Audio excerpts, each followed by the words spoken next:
Geralt heads towards Sigiruvan's bathhouse to ask about Horson Jr. There, three of the Big Four, wrapped in towel, are having a meeting discussing Horson Jr. Apparently, they had a falling out with him.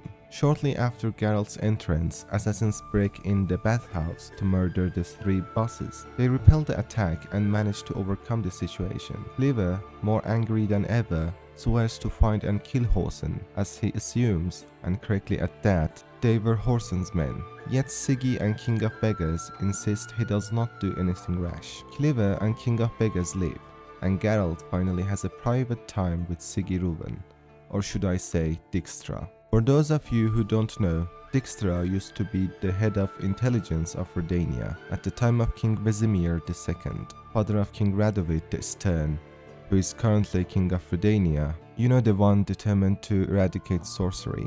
Dijkstra and Philippa Eilhart used to date, until Philippa sent assassins after him. He fled Redania and some years later became one of the Big Four in Novigrad. He wasn't mentioned in the previous two games but had an important role in the books. He and Geralt had a fight in the books where Geralt broke his leg. Anyhow, Geralt asks him where he can find Horson, and Dijkstra points three places Geralt should search: Horson's casino, arena, and house. Geralt finds nothing in the house. In fact, Cleaver's dwarves had swiped the place clean before him. When he goes to casino, Horson's men suspect him and a fight starts. Geralt kills them. After searching the casino, on the top floor, he finds a halfling tied to a chair and beaten up. The halfling was in fact King of Beggars' spy. He had found out that Horson was working with King Radovid, but he didn't know to what end. There is one last place left to search: the arena. Geralt goes there undercover as a fighter. They put him in the fighting ground. After defeating a couple of warriors and monsters, Horson shows up and praises Geralt's skill. At the moment, Clive's dwarves attack. Horson runs and for some reason orders Geralt be killed. Geralt, being the strong witcher that he is, kills them and then searches the place until he finds a secret wall. Behind it, in a chest, he finds a letter. The letter says, "To Horson Jr. King Radovid is unhappy with your performance. You were to rid the city of the other members of so-called Big Four. Yet not only do they still live, but they also now know of your role in their attempted assassination.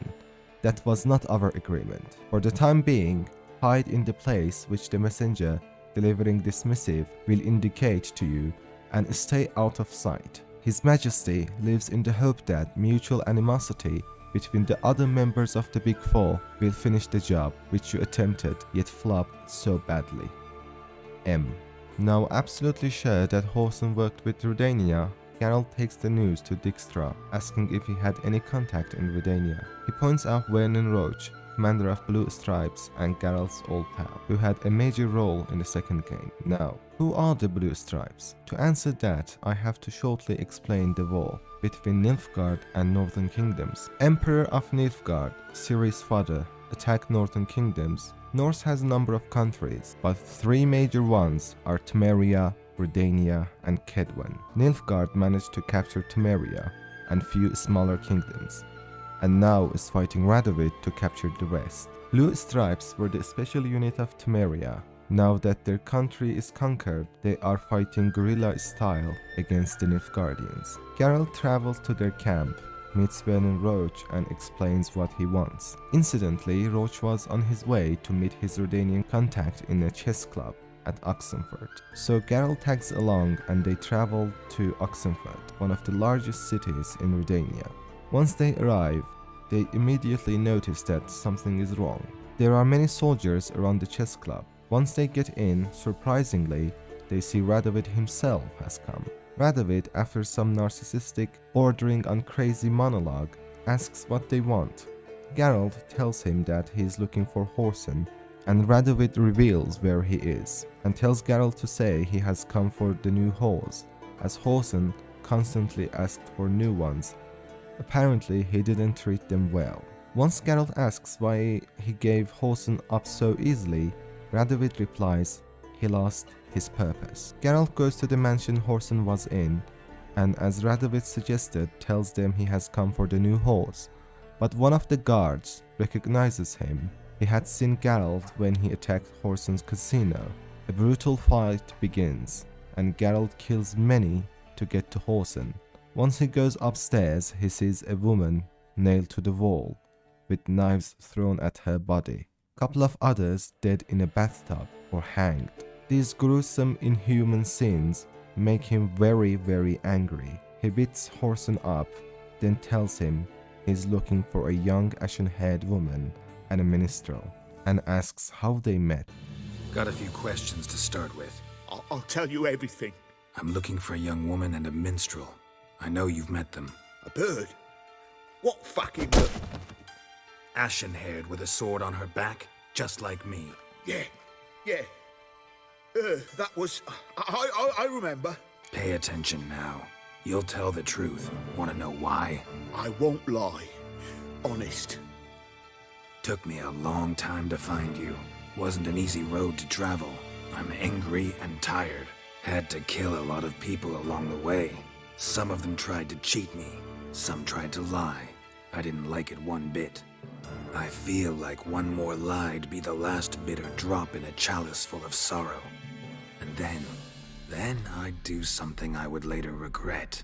Now you know why you can't lie to me? Yes. Good. Horsen says that they had a deal.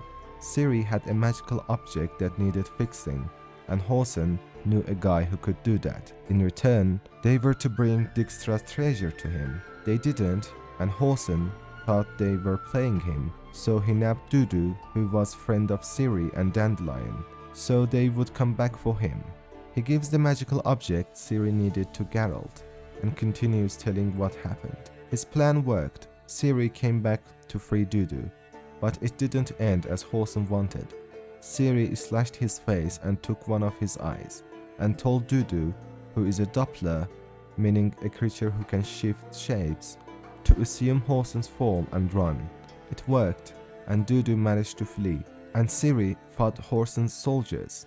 Horsen says that Ciri got wounded, but swears that she is still alive. Then he falls at Geralt's feet and begs for mercy. But Geralt can't forgive him for hurting Ciri and brutally killing those poor women, and ends his miserable life. Everything. You hurt the woman I'm looking for. You tortured her friend. She attacked me. I have a right to defend myself. I beg you. Got what I deserved. Have mercy. Please. Let me tell you where things stand. I'm looking for this woman, 'cause she's like a daughter to me. And that's why I just can't let this go. No.